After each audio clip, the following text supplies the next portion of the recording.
Now, there are certain names in the world of dance that bring to mind a specific style, a mood, and energy. Of those, Bob Fosse was one of the most revolutionary. His productions were grittier and more sexually charged than anything that had come before. From the bowler hats to the white gloves to the gyrating bodies, he could make an entire ensemble move like one. His influence went from television to Broadway to film, as evidenced by the Emmy, the Tony, the Oscar. He won them all in the same year. There's currently a retrospective of 4 decades of his work playing on Broadway. It includes recreations from some of his finest dances from productions like Sweet Charity, The Pajama Game, Cabaret. No one here can love or understand me. Oh, how much story they are telling me. Make my bed light for light. I'll be home late tonight. Blackbird.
Joining me now to look at the influence of one of the great innovators of dance, 3 women who knew him well and are involved in this retrospective. They are Reinking. She is the co-conceiver, co-director, co-choreographer.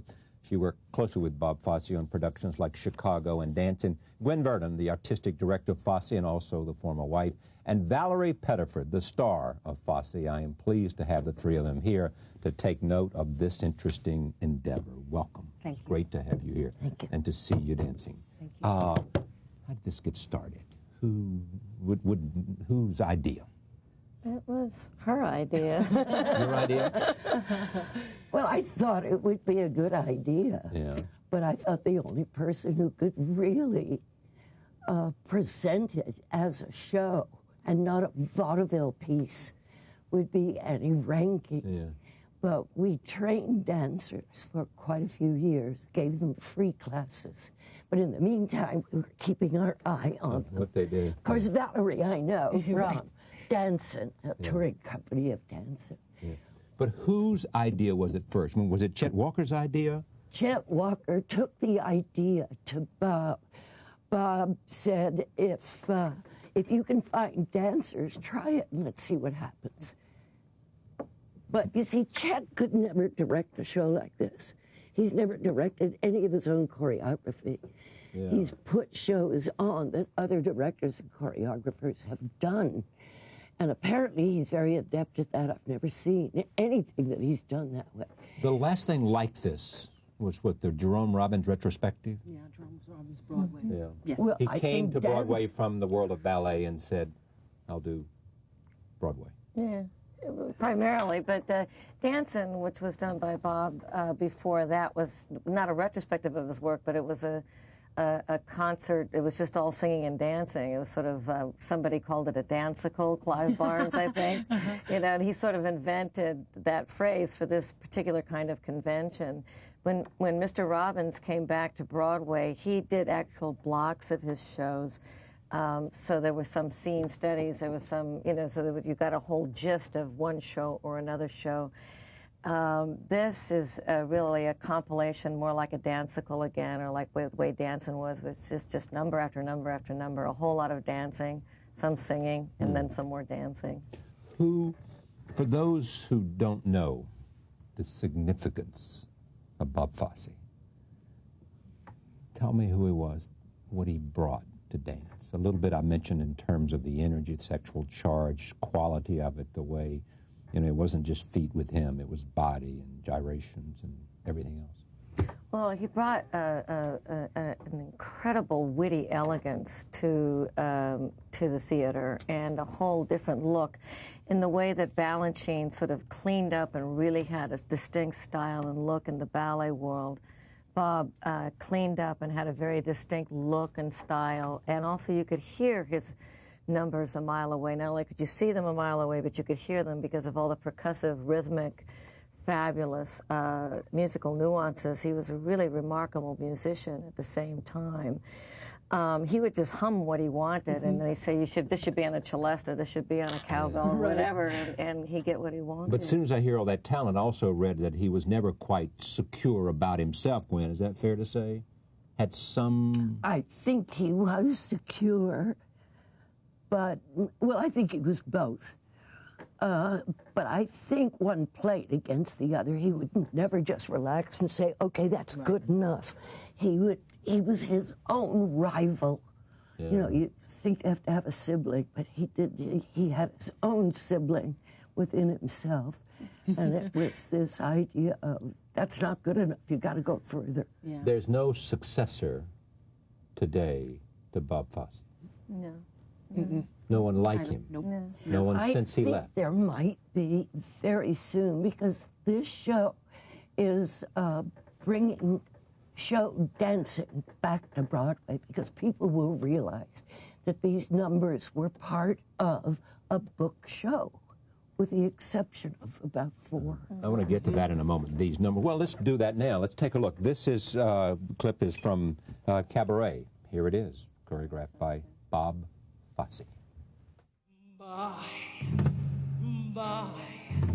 mine liebe, farewell, mine liebe. It was a fine affair, but now it's over. And though I used to get, I need the open air. You're better off without me, mine hair. Don't dare me ride mine hair, or wonder why mine hair. I've always said that I was a rover. You mustn't knit your brow, you should know by now. You ever cause to doubt me, mine hair. Bye mine hair, my hair, I'll be there. Mine hair, it's fine and boots. Mine hair was all a buy. Yes, it was. Mine hair, I'll clever. Mine hair, so make me medley in mine hair. Bye mine hair.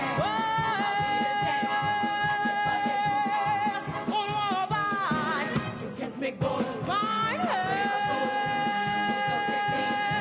and bye my neighbor hair, my neighbor hair. It was a fine affair, but now it's over. And though I used to care, I knew me.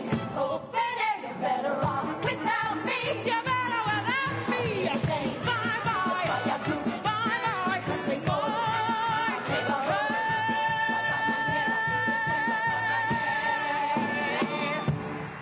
I would guess that part of the response to this, I want to come to what it's like to do with this kind of dancing in a second, is because we had begun to see less and less of this. Yes? Yes. Mm-hmm.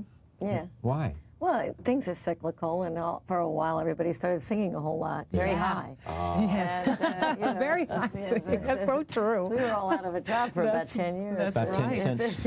Yeah. What's it like to dance to Fosse's numbers? What makes them different for you as someone who's out there performing?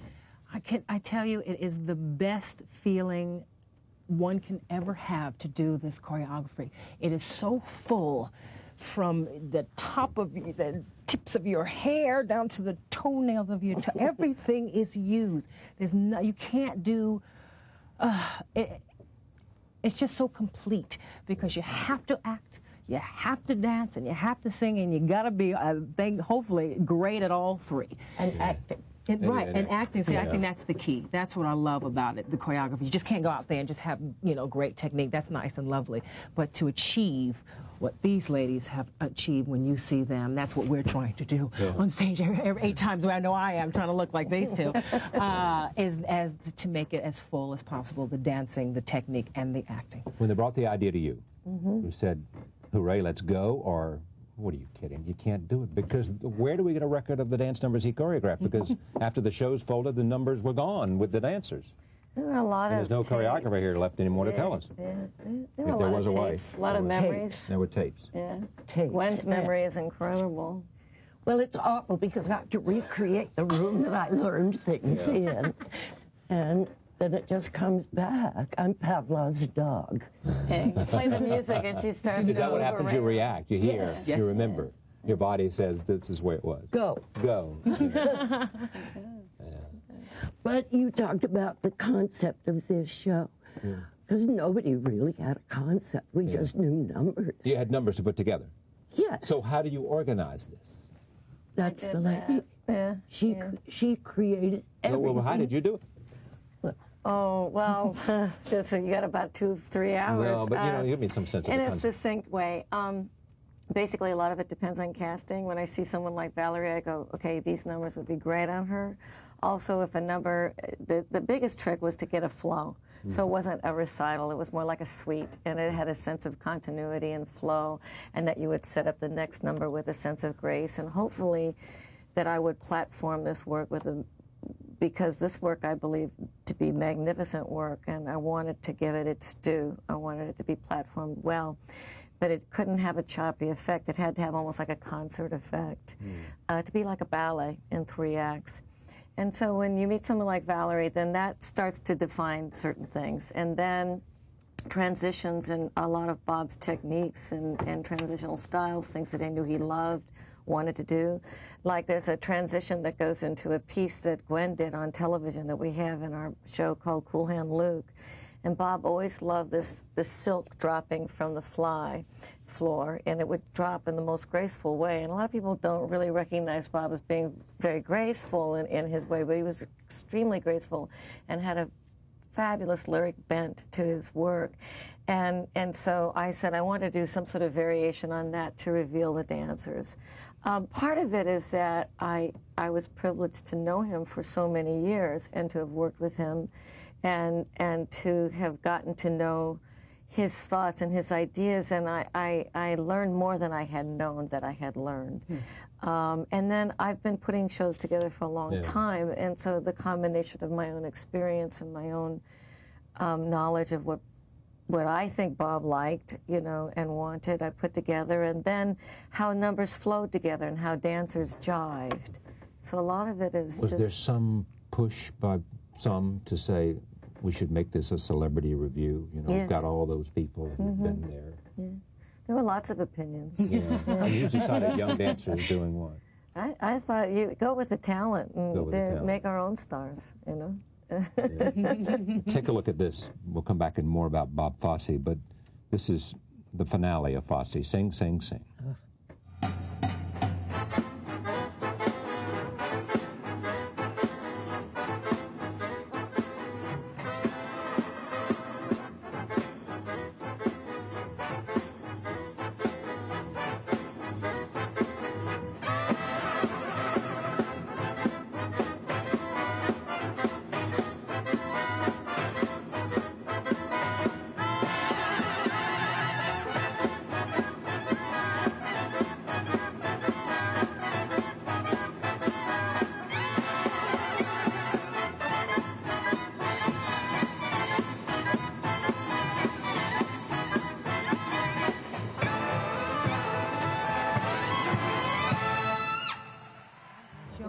That's the finale, huh? Yes, it is. And what a great finale. Can you make See Showboat because she played Julie. Yeah, in Showboat. I did see Showboat. Yeah, I haven't seen Fosse, but I will. I promise.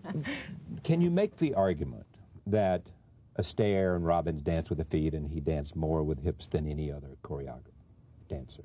I suppose Is you that- could make is that the just a argument. colloquial- I think what he did was he was very influenced by Fred Astaire, very influenced by vaudeville, very influenced by a brilliant choreographer named Jack Cole, who she worked with before she met Bob.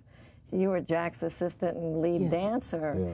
And I think what he was is very interested in the whole darn package and the use of isolations. So, you know, as you're, in a way, I thought it was really like looking at a great piece of machinery where the hips are doing one thing and the shoulders doing another thing, the neck's doing another thing, and it's just like looking at a great piece of machinery. But there are groups of people dancing. You don't see a lot, as you do in ballet, of two people moving together. Yes, Gwen? Moving as one. Why is that? I mean, it's groups there, or one individual. He was very interested, I think, not just in your feet going up and down in time with the music, but your body moving and pulsing rhythmically to what the music was playing. And that's why he was so tuned in to what the melodic line of each piece, whether it was jazz or something lyric, you danced to the music, not just the drum beat. Yeah. Listen to this. This is a quote from Canby. There is something infectiously cheeky and bold about Fosse's movies, as well as his shows, yet his singular strength is his choreography, which, when seen in the theater at its best, cuts to the quick. It can make us laugh, and sometimes without warning, as in the final moments of Chicago, it can become unaccountably moving. It's a good quote. Yeah. Well, you know something about that. Was he different? I'm coming back to dancing in a moment. After the heart attack, as a choreographer, Gwen, did he change? Was his best work after the heart attack? Well, he did Chicago after the heart attack, Liza with a Z. Right. And one of his better shows, which did not run very long, Big Deal. Yeah. I mean, that was extraordinary. Oh, my word. His point of view in that show, he'd been working on that. First, it was going to be with, it was going to be all Mexican. That was what he decided to do. And it was, I would say, for about 20 years he worked on Big Deal. And it was extraordinary. Only played about a week. We've touched on this. As a dancer, where do you go to work these days? You know, there is this. But is there a place for you to dance, except in the rare exceptions of a show that offers you this kind of opportunity? Because those will argue that that tradition that went from Astaire to Agnes de Mille to Jerome Robbins to Fosse stopped with Fosse. It did stop. I mean, I would say, okay, after Dancing, Sophisticated Ladies, Black and Blue. After that, there were no more dance shows.